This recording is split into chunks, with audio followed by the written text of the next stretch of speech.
ಜಟಕಾ ಬಂಡಿ.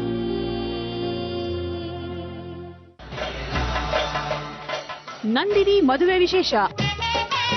ಕಷ್ಟದ ಬದುಕು ಕಳೆದು ನೂತನ ಜೀವನಕ್ಕೆ ಕಾಲಿಡ್ತಾ ಇದ್ದಾಳೆ ನಂದಿನಿ.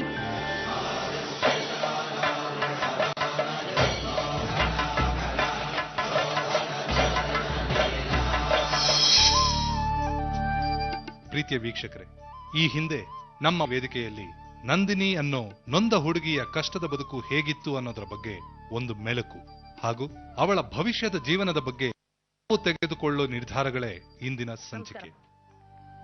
ನಂದಿನಿ, ಎಲ್ಲಿಯವರು ನೀವು? ನಾವು ನೇಟಿವ್ ಬಂದು ಅರಸೀಕೆರೆ. ಈಗ ಬಂದಿರೋದು ಅರಸೀಕೆರೆಯಿಂದನಾ? ಇಲ್ಲ, ನಾನು ಬ್ಯಾಂಗ್ಳೂರಲ್ಲೇ ಇದ್ದೀನಿ. ಬೆಂಗಳೂರಲ್ಲಿ ಓದ್ತಾ ಇದ್ದೀರಾ? ಇಲ್ಲ, ಒಂದು ಶಾಪಿಂಗ್ ಮಾಲ್ ಅಲ್ಲಿ ವರ್ಕ್ ಮಾಡ್ತಿದ್ದೀನಿ ನಾನು. ಕೆಲ್ಸಕ್ಕೆ ಹೋಗ್ತೀರಾ? ಏನ್ ಓದಿದ್ದೀರಿ? SLC ಆಗಿದೆ ಅಷ್ಟೇ. ಅದಾದ್ಮೇಲೆ ಯಾಕೆ ಓದಿಲ್ಲ? ಓದಿಸ್ಲಿಲ್ಲ ಮೇಡಮ್ ನನಗೆ.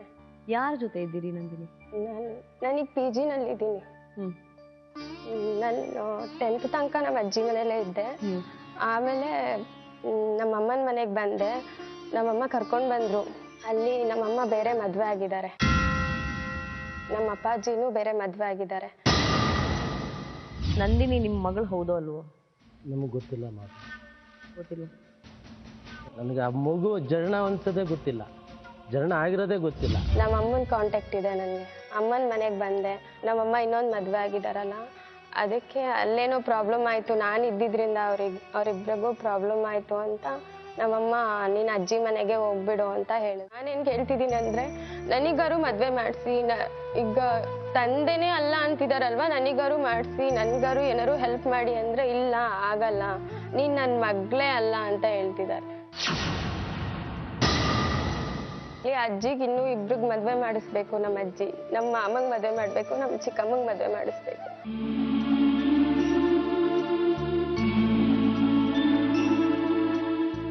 ವೀಕ್ಷಕರೇ, ಬದುಕು ಜಟಕಾ ಬಂಡಿಯ ವೇದಿಕೆಯಲ್ಲಿ ತನ್ನ ಅಳಲನ್ನ, ತನ್ನ ನೋವನ್ನ ತೋಡಿಕೊಂಡ ನಂದಿನಿಯ ಬಾಳಿಗೆ ನವ ಚೈತನ್ಯ ನೀಡಬೇಕೆಂದು ನಾವು ನಿರ್ಧರಿಸಿದ್ದೇವೆ. ಈ ನಿಟ್ಟಿನಲ್ಲಿ ನಂದಿನಿಗೆ ಮದುವೆ ಮಾಡಿಸೋ ಸಲುವಾಗಿ ನಮ್ಮ ಜೊತೆ ಕೈ ಜೋಡಿಸಿ ಅಂತ ಕೇಳಿಕೊಂಡು ನಂದಿನಿಯನ್ನು ಕೋಟ್ಯಾಂತರ ಕನ್ನಡಿಗರ ಮಡಿಲಿಗೆ ಹಾಕಿದೆವು. ಜಿ ಕನ್ನಡದ ಬದುಕು ಜಟಕಾ ಬಂಡಿಯ ತಂಡದ ಈ ಮನವಿಗೆ ಸ್ಪಂದಿಸಿದ ನೂರಾರು ಸಹೃದಯ ಹುಡುಗರು ನಂದಿನಿಯನ್ನು ಬಾಳ ಸಂಗಾತಿಯನ್ನಾಗಿಸಿಕೊಳ್ತೀವಿ ಅಂತ ಪತ್ರಗಳ ಮೂಲಕ, SMS, ಇಮೇಲ್ಗಳ ಮೂಲಕ ನಮ್ಮನ್ನು ಸಂಪರ್ಕಿಸಿದರು.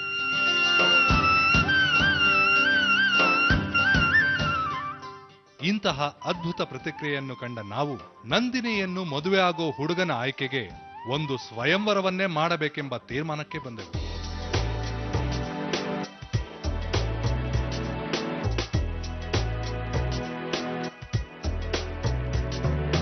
ನಮಸ್ಕಾರ ವೀಕ್ಷಕರೇ, ಬದುಕು ಜಟಕಾ ಬಂಡಿ ಕಾರ್ಯಕ್ರಮಕ್ಕೆ ನಿಮ್ಮೆಲ್ಲರಿಗೂ ಪ್ರೀತಿಯ ಸ್ವಾಗತ. ನಾನು ನಿಮ್ಮ ನಿರೂಪಕಿ ಮಾಧವಿ. ಬದುಕು ಜಟಕಾ ಬಂಡಿ ಕಾರ್ಯಕ್ರಮದಲ್ಲಿ ನೀವೆಲ್ಲರೂ ಹಲವಾರು ಬಗೆಯ ಸಮಸ್ಯೆಗಳನ್ನ ನೋಡ್ತಾ ಇದ್ದೀರಾ. ಅದಕ್ಕೆ ಬಗೆಹರಿಸುವ ಹಲವಾರು ತರಹದ ವಿಧಾನಗಳು, ಪರಿಹಾರಗಳು ನಿರಂತರವಾಗಿ ಸಾಕ್ತಾನೆ ಬಂದಿದೆ. ಒಂದು ಸಂಸಾರ ಸುಂದರವಾಗಿ ಸುಖಮಯವಾಗಿರ್ಬೇಕಾದ್ರೆ ಸಂಬಂಧಗಳಲ್ಲಿ ಹೊಂದಾಣಿಕೆ ಅನ್ನೋದು ಬಹಳ ಮುಖ್ಯ. ಒಬ್ಬರನ್ನೊಬ್ಬರು ಅರ್ಥ ಮಾಡ್ಕೊಂಡು ಹೊಂದಾಣಿಕೆಯಿಂದ ಬಾಳಿದ್ರೆ ಸಂಸಾರ ಅನ್ನೋದು ಸುಂದರವಾಗಿ ಸುಖಮಯವಾಗಿ ಸರಾಗವಾಗಿ ಸಾಗುತ್ತೆ. ಕೆಲವು ದಿನಗಳ ಹಿಂದೆ ನೀವೇ ನೋಡಿದ್ರಿ, ನಂದಿನಿ ಅನ್ನೋ ಹೆಣ್ಣು ಮಗಳು ತನ್ನ ಹೆತ್ತ ತಂದೆ ತಾಯಿನೇ ಆಕೆಯನ್ನ ದೂರ ಮಾಡಿದಾಗ ಆಕೆಗೆ ಬಾಳು ಕಟ್ಟುಕೊಡುವ ನಿಟ್ಟಿನಲ್ಲಿ ನಾವು ಆಕೆಗೆ ಮದುವೆ ಮಾಡಲು ಮುಂದಾದವು. ಆಗ ಸುಮಾರು 500 ಜನಕ್ಕೂ ಹೆಚ್ಚು ಮಂದಿ ಯುವಕರು ಅದಕ್ಕೆ ಮುಂದಾದ್ರು. ಇವರಲ್ಲಿ 20 ಜನರನ್ನ ನಾವು ಆಯ್ಕೆ ಮಾಡ್ಕೊಂಡಿದೀವಿ. ಈ 20 ಜನ ವರರಲ್ಲಿ ಯಾರು ಸೂಕ್ತರು ಅಂತ ಪರಿಗಣಿಸುವ ಪ್ರಕ್ರಿಯೆಯೇ ಈ ನಮ್ಮ ಮೊದಲನೇ ಹಂತದ ಸ್ವಯಂವರ.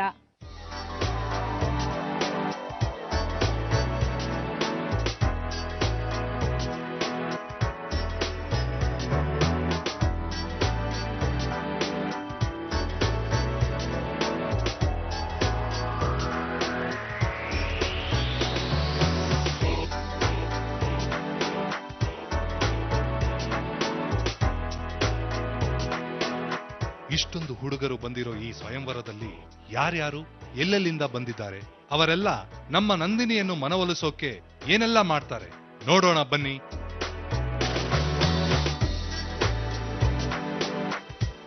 ಮೊದಲನೇ ಅಭ್ಯರ್ಥಿ ವೇಲುಸ್ವಾಮಿ ಅವರು. ವೇಲುಸ್ವಾಮಿ ಅವರೇ, ಸ್ವಾಗತ, ಬನ್ನಿ.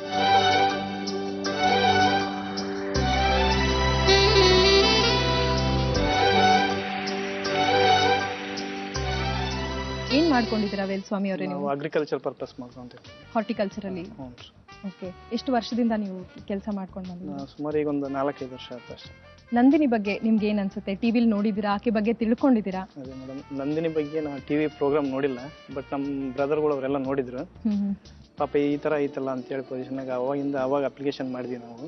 ಕಾಲ್ ಮಾಡಿದಾಗ ನಮ್ಮ ಬ್ರದರ್ಗಳು ನಮ್ಮ ಸಿಸ್ಟರ್ಗಳೆಲ್ಲ ಹೇಳಿದ್ರು ಈ ಥರ ಹಿಂಗಾಗಿದೆ ಅಂತೇಳಿ. ಅದೊಂದು ಉದ್ದೇಶಕ್ಕಾಗಿ ನಾವು ಅವ್ರಿಗೊಂದು ಜೀವನ ಕೊಟ್ಟರೆ ನಮ್ಗೆ ಒಳ್ಳೇದಾಗುತ್ತಲ್ಲ ಅನ್ನೋ ಒಂದು ಉದ್ದೇಶಕ್ಕಾಗಿ ಬಂದಿದ್ವಿ ಅಷ್ಟೇ. ಬಾಳ ಸಂಗತಿ ಹೇಗಿರ್ಬೇಕು ಅಂತ ನೀವು ಆಸೆ ಅಲ್ಲ ಪಡ್ತೀರಾ? ಮೇಡಮ್, ಒಬ್ರಿಗೊಬ್ರು ಹೊಂದ್ಕೊಂಡು ಇದ್ಬಿಟ್ರೆ ಆಯ್ತು. ಹೊಂದಾಣಿಕೆ ಮೇಲೆ ಇದ್ರೆ ಮುಖ್ಯ.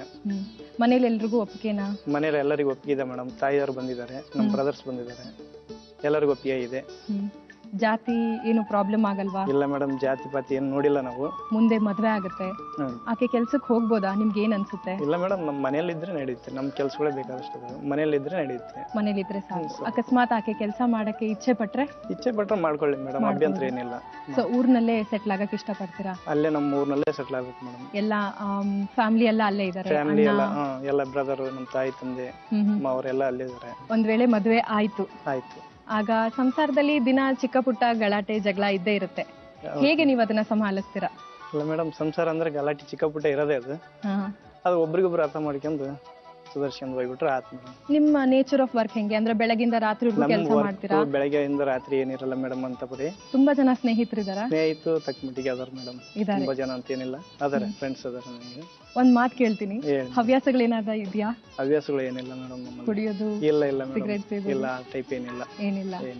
ಖಂಡಿತವಾಗಿ ನಂಬೋದು ಮೇಡಮ್. ಮದ್ವೆ ಆಯ್ತು, ಒಂದ್ ಸ್ವಲ್ಪ ದಿನ ಬಿಟ್ಟು ಮಕ್ಕಳು ಆಗತ್ತೆ, ಆಗ ಯಾವ ಮಗು ನಿಮ್ಗೆ ಇಷ್ಟ? ನಮ್ಗೆ ಹೆಣ್ಮಗು ಅಂದ್ರೆ ಇಷ್ಟ ಮೇಡಮ್. ಯಾಕೆ ಹೆಣ್ಮಗು ಬೇಕು? ಹೆಣ್ಮಗುನೇ ಇರ್ಬೇಕು ಮೇಡಮ್. ಹೆಣ್ಣು ಸಂಸಾರದ ಕಣ್ಣು ಅಂತಾರಲ್ಲ, ಹಂಗೆ ಹೆಣ್ಮಕ್ಳಿದ್ರೆ ಮನೆ ಬೆಳಗ್ಗೆ ಮೇಡಮ್. ಅದೊಂದು ಹೆಣ್ಣಿದ್ರೆ ಒಂದು ಲಕ್ಷ. ನಿಮ್ದು ಹಂಗಾದ್ರೆ ತುಂಬಾ ಕುಟುಂಬ, ಜಾಯಿಂಟ್ ಫ್ಯಾಮಿಲಿ? ಇಲ್ಲ ಮೇಡಮ್, ನಮ್ದು ನಮ್ಮ ಬ್ರದರ್, ನಮ್ಮ ಅಕ್ಕ ಒಬ್ರು, ನಾವು ಒಬ್ರು ಇಬ್ಬರೇ ಇರೋದು. ನಮ್ಮ ತಂದಿರು ಎಕ್ಸ್ಪೈರ್ಡ್ ಆಗಿದ್ದಾರೆ. ಸೊ ಒಂದು ಹೆಣ್ಣಿನ ಮಹತ್ವ ಮನೆಗೆ ಎಷ್ಟು ಮುಖ್ಯ ಅನ್ನೋದು ನಿಮ್ಮಲ್ಲಿ ಅರಿವಿದೆ. ಗೊತ್ತಿದೆ. ಸಂಸಾರದಲ್ಲಿ ಸಾಕಷ್ಟು ಚಿಕ್ಕ ಪುಟ್ಟ ಗಲಾಟೆ ಬರುತ್ತೆ. ಗಂಡ ಹೆಂಡರ ಮಧ್ಯೆ ಅಷ್ಟೇ ಅಲ್ಲ, ಸಂಸಾರ ನಿಮ್ ಜೊತೆ ಆಕೆ ಮದುವೆ ಆಗಿ ಬಂದ್ರೆ ನಿಮ್ ತಾಯಿ ತಂದೆ ಜೊತೆ ಕೂಡ ಆಕೆ ಅಷ್ಟೇ ಹೊಂದ್ಕೋಬೇಕು. ಅತ್ತೆ ಸೊಸೆ ಜಗಳ ಆಗತ್ತೆ ಒಂದ್ ಪಕ್ಷದಲ್ಲಿ, ಯಾವ್ದೋ ಒಂದ್ ಚಿಕ್ಕ ವಿಷಯಕ್ಕೆ. ಆವಾಗ ನೀವು ಇರ್ತೀರಾ, ಯಾರ ಪರ ವಹಿಸ್ತೀರಾ? ತುತ್ತ ಮುತ್ತ? ಕೇಳಿದ್ರಿ ಮೇಡಮ್, ಅದು ಈಗ ತಾಯಿನೂ ಬಿಟ್ಕೊಡಕ್ ಬರಲ್ಲ, ಹೆಣ್ಮಕ್ಳನ್ನ ಬಿಟ್ಕೊಡಕ್.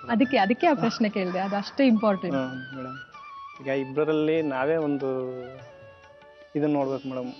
ಅವರಿಗೆ ಇದಾಗದಂಗೆ, ಇವ್ರಿಗೆ ನೋಡ್ದಂಗೆ, ಇಬ್ಬರಿಗೆ ಇದಾಗದಂಗೆ ಒಂದು ಉತ್ತರ ಹೇಳ್ಬೇಕು ಮೇಡಮ್. ಕೊನೆ ಸ್ಥಾನ ತಾಯಿಗೆ, ಆಮೇಲೆ ಹೆಣ್ಮಕ್ಳಿಗೆ. ನೀವು ತುಂಬಾ ಸೌಮ್ಯ ಸ್ವಭಾವದವ್ರು ಅನ್ಸುತ್ತೆ. ನೀವು ನಿಜವಾಗ್ಲೂ ಹೀಗೇನಾ ಇರೋದು? ನಾವಿರೋದೇ ಹೀಗೆ ಮೇಡಮ್.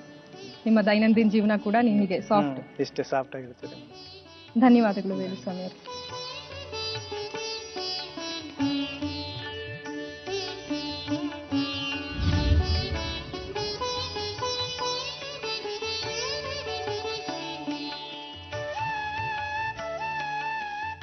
ಏನೇನ ಹವ್ಯಾಸಗಳಿದೆಯಾ? ಇಲ್ಲ. ಖಂಡಿತ ನಂಬಬಹುದಾ? ನಂಬೋದು. ನಮ್ಮ ಅಮ್ಮನೇ ಇಲ್ಲಿದ್ದಾರೆ, ಬೇಕಂದ್ರೆ ಕೇಳ್ಬೋದು. ಅಪ್ಪ ಅಮ್ಮನ್ ತೋರ್ಸ್ಕೊಂಡು ಯಾರನ್ನ ಕುಡಿತಾರೇನ್ರಿ? ಅವ್ರಿಗೆ ಗೊತ್ತಿಲ್ಲದೆ? ಇಲ್ಲ, ಅವ್ರಿಗೆ ನಾನು ಏನ್ ಮಾಡಿದ್ರು ಅವ್ರಿಗೆ ಗೊತ್ತಾಗುತ್ತೆ.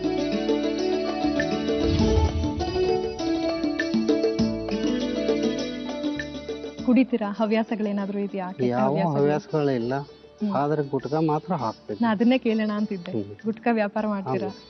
ಗುಟ್ಕಾ ಬಿಡ್ತೀರಾ ಅಥವಾ? ಬಿಟ್ಟಿರ್ತೀನಿ ನಾನು. ನಮ್ಮ ತಾಯಿ ಆತ್ಮಕ್ಕೆ ಶಾಂತಿಗೋಸ್ಕರ 3 ವರ್ಷ ಬಿಟ್ಟಿದ್ದೀನಿ. ಈಗೂ ಬಿಡು ಅಂದ್ರು ಬಿಡು. ಯಾಕೆ ಇನ್ಸ್ಟಾಲ್ಮೆಂಟ್ ಅಲ್ಲಿ ಹಂಗ್ ಮಾಡ್ಕೊಂಡು ಹೋದ್ರಿ? ಇನ್ಸ್ಟಾಲ್ಮೆಂಟ್ ಅಂತಂದ್ರೆ ಒಂದೇ ನನಗೆ ಯಾರಿಲ್ಲ. ನನಗೆ ಅರ್ಥ ಆಗ್ಲಿಲ್ಲ. 3 ವರ್ಷ ಯಾಕೆ ಬಿಟ್ಟು ಮತ್ತೆ ಪ್ರಾರಂಭ ಅಂದ್ರೆ ಒಂದು ನಮ್ಮ ದೇವರಿಗೆ ಬೇಡ್ಕೊಂಡಿರ್ತೀವಿ, ದೇವ್ರ ಮುಂದೆ ಶಪಥ ಮಾಡಿರ್ತೀವಿ. ನಮ್ಮ ತಾಯಿ ಆತ್ಮಕ್ಕೆ ಶಾಂತಿಗೋಸ್ಕರವಾಗಿ 1 ವರ್ಷ 2 ವರ್ಷ ಹೋಗಿ ಬಿಟ್ಟಿದ್ವಿ.